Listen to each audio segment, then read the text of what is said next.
Hello YouTube, this is Morgan, Airspeed Prime here at my next Legend of Korra Book 3 Change episode review. This one's going to be for K306, Old Wounds. Straight away, just at the start, I'll just mention that I will be recording the K307 Original Airbenders episode review immediately after this. So once you see this video pop up, you'll probably see the next one pop up within an hour or two. So yeah.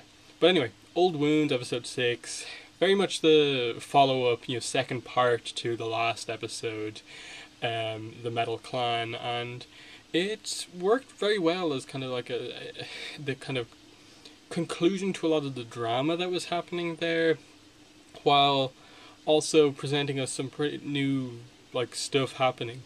A little bit odd, I suppose, in that the next episode doesn't really address much, if any, of what actually happens here, and the plot kind of comes to a little bit of a halt over the course of these two episodes. But for a breakaway from anything overly dramatic, it was very effective because it allowed for a lot of character focus that I think was much needed, and it's just these character focus episodes always work well. Plot, a lot of people make a big deal of, but this was a very good episode of Korra, as was the next one, Original Airbenders, even though that was a very different episode to even this one.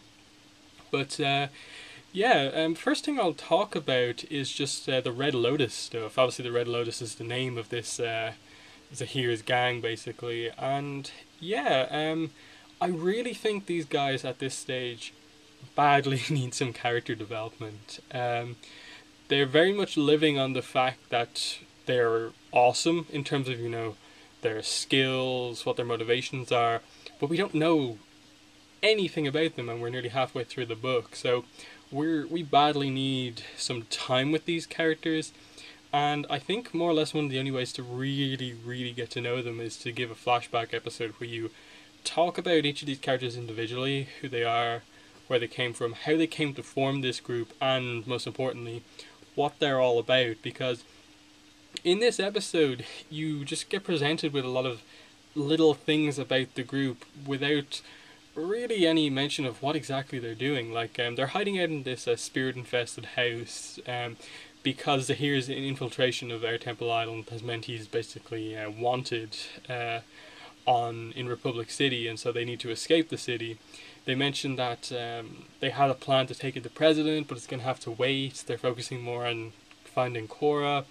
What were they doing with the President? Zahir at the start said ordered the White Lotus and the Avatar. What's the President's involvement? Really weird comment. And then just this idea, that their focus was on just escaping the city, and they wanted to sneak out, and they ended up kind of blowing their way out. And then the final scene is probably the most interesting part, is just Zahir meditating, now knows that Korra's in with the Metal Clan in Zaofu. Now, obviously this is kind of comes out of nowhere, it's just wait, how did he do this? And the only way you can really think about that is obviously, he's been talking a lot about Guru Lahima, this ability that he had, and then there's also been the setup of Janor's ability and what that is. Now, I think what this is leading up towards is Zahir further and further understanding what the nature of Janor's ability is. He seems to have, in this case, discovered this kind of spirit connection kind of section of the ability where you can kind of locate where someone is based on their spirit, and that seems to be how Zahir has found Korra in this case at the end of the episode. But again, a lot of mysteries, and while it's cool that they're keeping the group mysterious, it's definitely reaching a point where it's just okay, you've kind of moved past them being mysterious into just being underdeveloped, and they need some more attention in future episodes.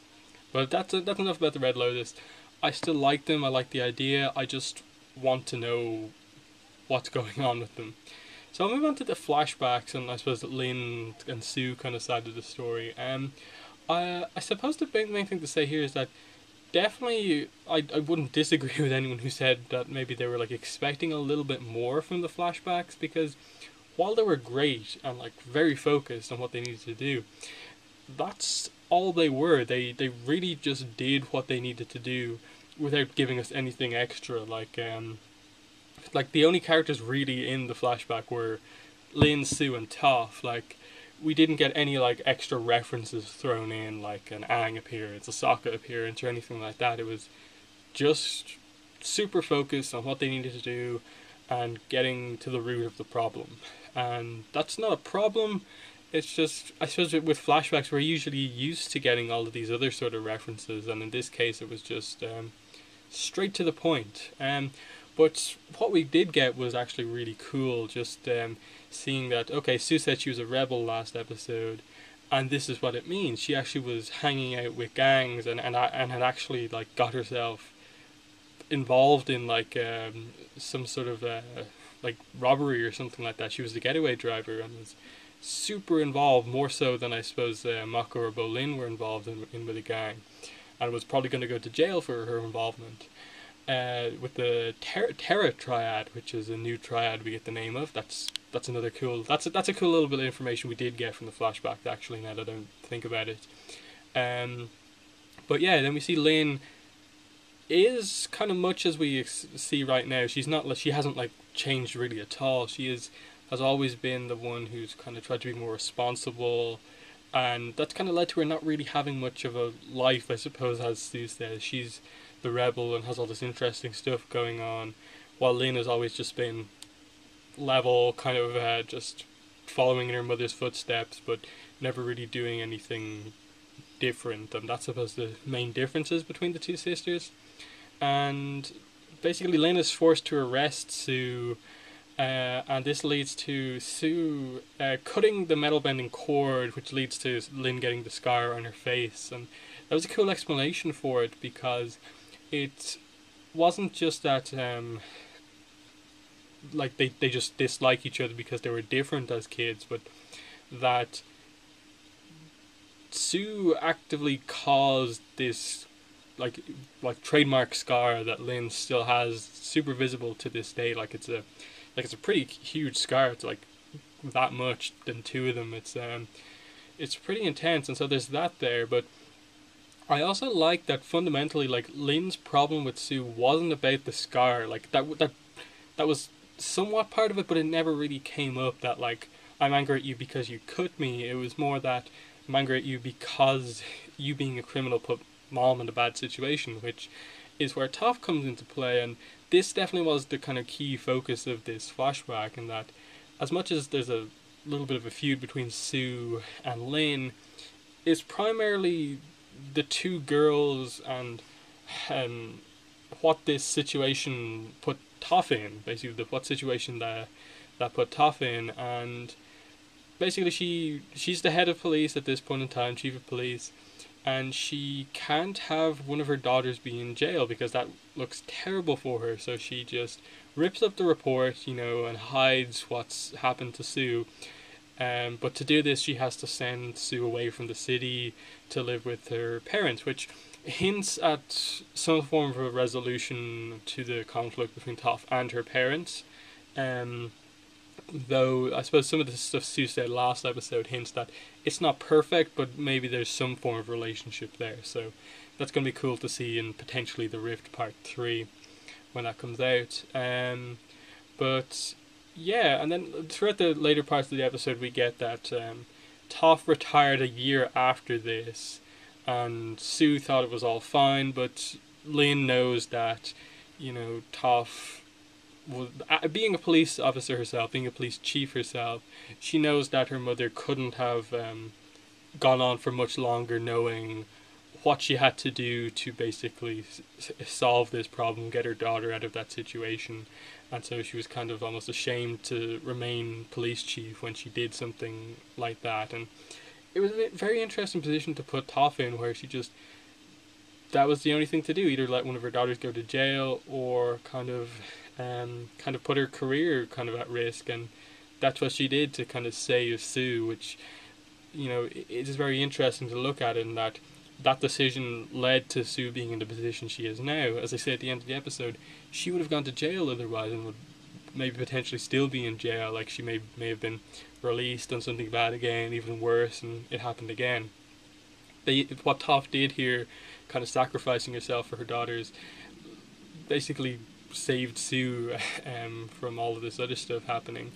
But I like how the flashbacks were even like implemented in the whole, like, she goes to acupuncture, and because bending is so heavily involved with chi, and chi in general is like an important part of the Avatar world, they make it like a really kind of on the surface thing where like acupuncture affecting chi has a huge impact on someone who's a bender, and in this Avatar world where it literally like you're an imbalance in your chi can affect you physically, as we've seen with Zuko in Avatar: The Last Airbender.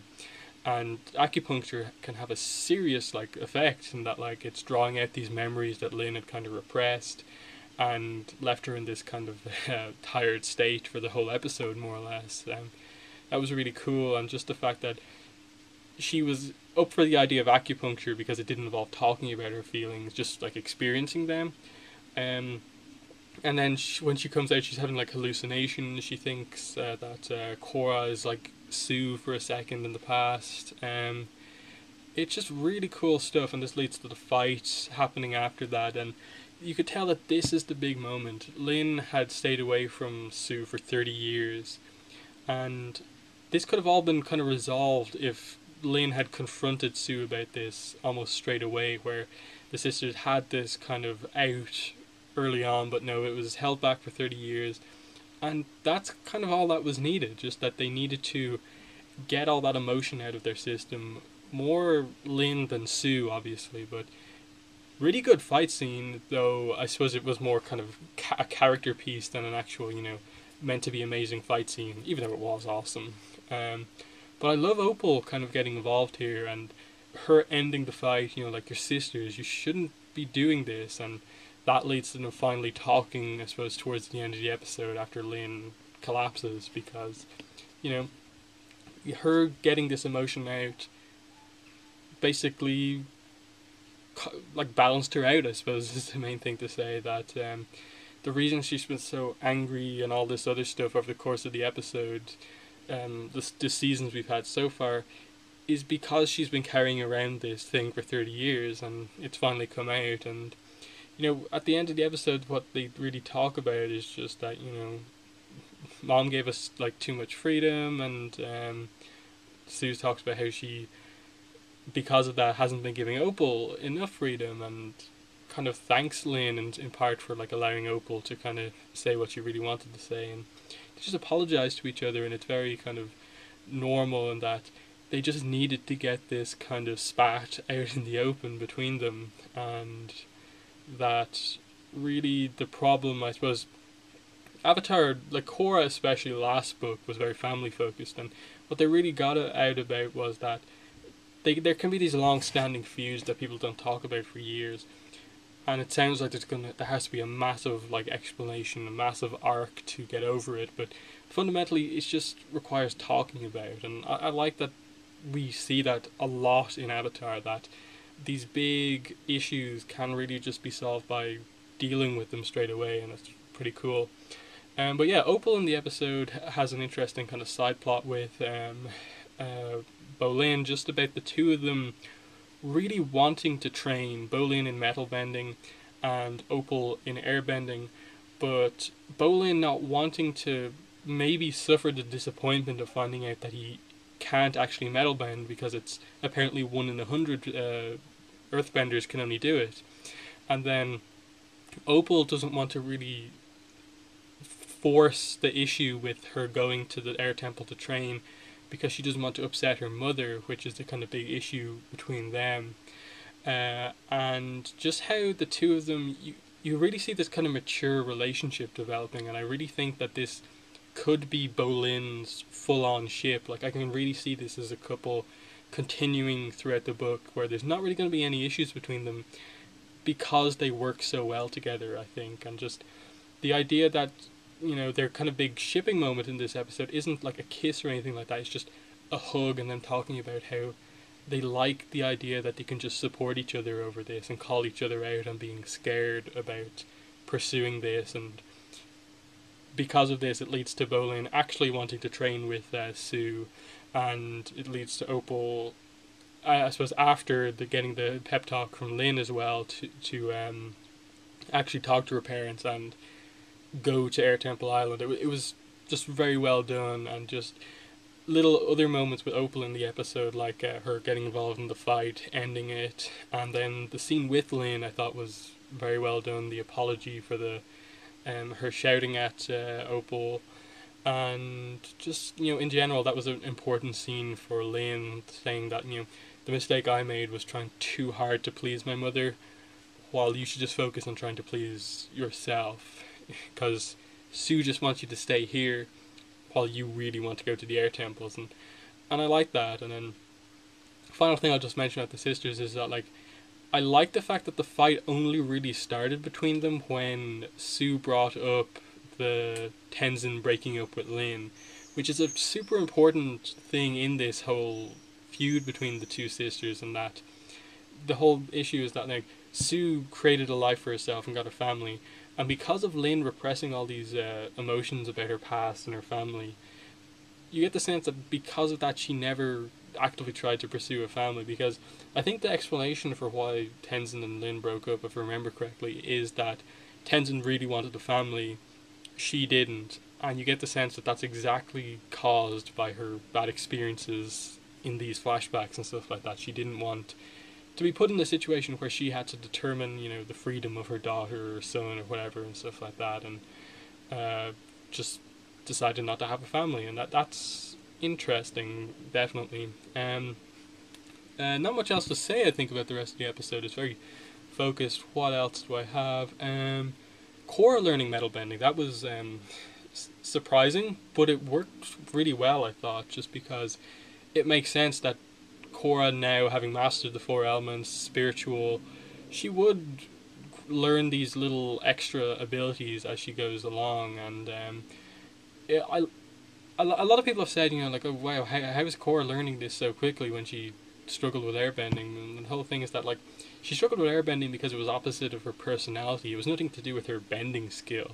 Korra has been set up as this amazing bender who, at the age of 4, had decent control over water, earth, and fire.